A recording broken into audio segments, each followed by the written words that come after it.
बिस्मिल्लाहिर्रहमानिर्रहीम। अस्सलाम वालेकुम। कैसे हैं आप सब? उम्मीद करती हूँ आप सब खैरियत से होंगे। आज मैं ईद स्पेशल डिश तैयार कर रही हूँ, नवाबी की, जो कि बहुत मज़े की तैयार होती है और ठंडी ठंडी तो बहुत ही मज़े की लगती है। तो आप सब ने इसे ज़रूर ट्राई करना है। मुझे कमेंट सेक्शन में ज़रूर बताना है कि आपको ये रेसिपी कैसी लगी। अब सबसे पहले फ्लेम पर मैंने पैन रख दिया है और अब इसमें घी डाल देना है 2 टेबल स्पून के करीब। 2 टेबल स्पून के करीब इसमें मैंने घी डाल दिया है।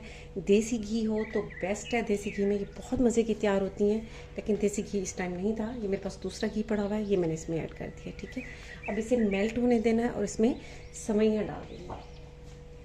सवैयों का आपको दिखा दूँ कि ये मैंने 1.5 पैकेट लिया और इसे इस तरह से हाथ से थोड़ा थोड़ा सा तोड़ लिया है। 3 अदद तोड़कर हरी इलायची डाल देनी है इसी घी में, और साथ ही ये सवैयाँ डाल देनी है।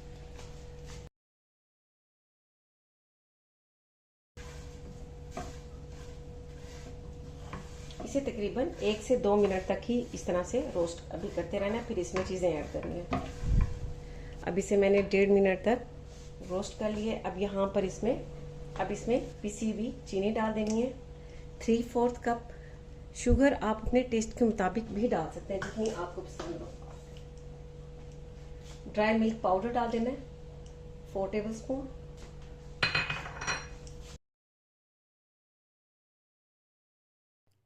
अब इसे 3 से 4 मिनट तक रोस्ट होने देना है, बिल्कुल स्लो फ्लेम पर, और साथ ही साथ स्पून को मुसलसल चलाते रहना है।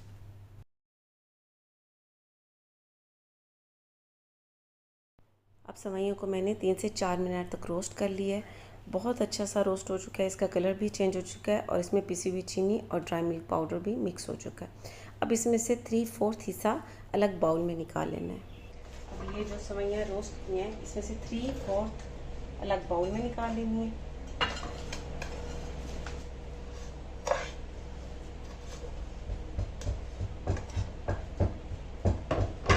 पहले इसी स्पून से बराबर कर लेनी है। बराबर करने के बाद इसी स्पून से मैं इसे प्रेस कर दूंगी। आप चाहें तो गिलास से भी इसे प्रेस कर सकते हैं, जो नीचे से बिल्कुल स्ट्रेट हो।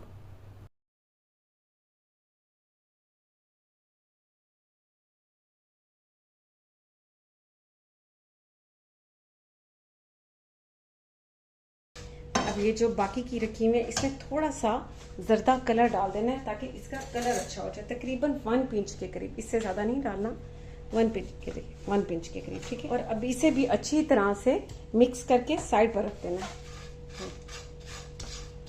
फ्लेम को ऑन नहीं करना, बस इसी में ही इसे मिक्स कर लेना।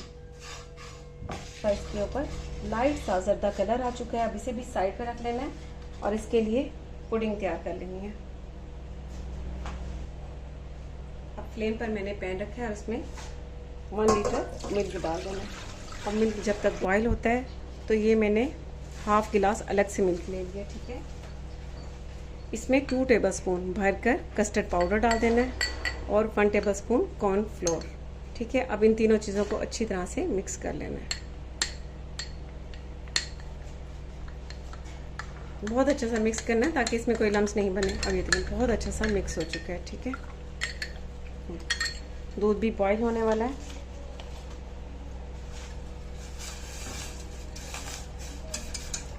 बस इस तरह हिला लेना है। ठीक है,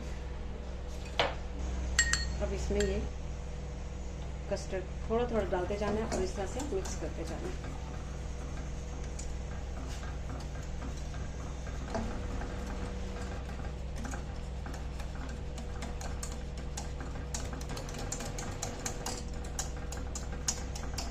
इस तरह से मुसलसल हैंड मिक्सर से मिक्स करते रहना है ताकि इसमें कोई लम्स नहीं बने।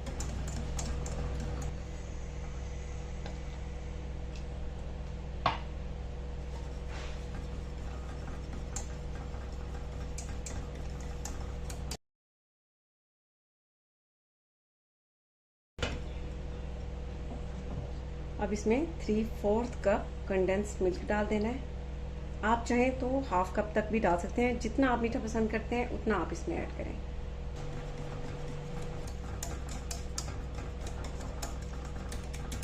अब इसे 2 से 3 मिनट तक पकने देना है ताकि कस्टर्ड पाउडर का कच्चापन ख़त्म हो जाए। बहुत अच्छा सा तैयार हो चुका है। अब यहाँ पर इसमें फ्रेश क्रीम डाल देनी है, हाफ कप के करीब, ठीक है।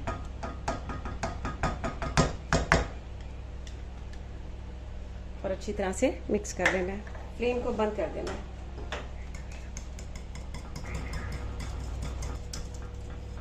ये बहुत अच्छी सी मिक्स हो चुकी है। अब इसी तरह से गरम गरम जो तह लगा के रखी थी सेवइयों की, उसके ऊपर डाल देनी है।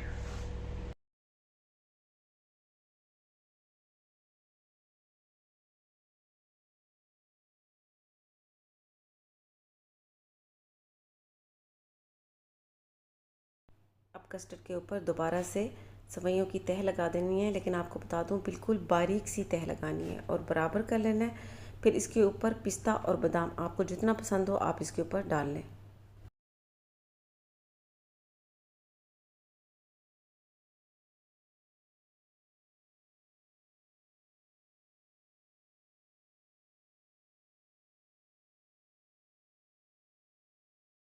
अब इसे मैंने कवर कर दिया। ये बहुत मज़े की तैयार हुई। इसे फ्रिज में रख देना है। बहुत ही मज़े की नवाबी सेवइयाँ तैयार हो चुकी हैं। आप दिन पहले भी इसे 3 से 4 घंटे पहले भी तैयार कर सकते हैं और ईद से एक रात पहले भी तैयार करके रख दें और नेक्स्ट डे से सर्व करें। आप ये ज़रूर ट्राई कीजिएगा और मुझे अपनी दुआओं में याद रखिएगा। इसके साथ ही अल्लाह हाफिज़।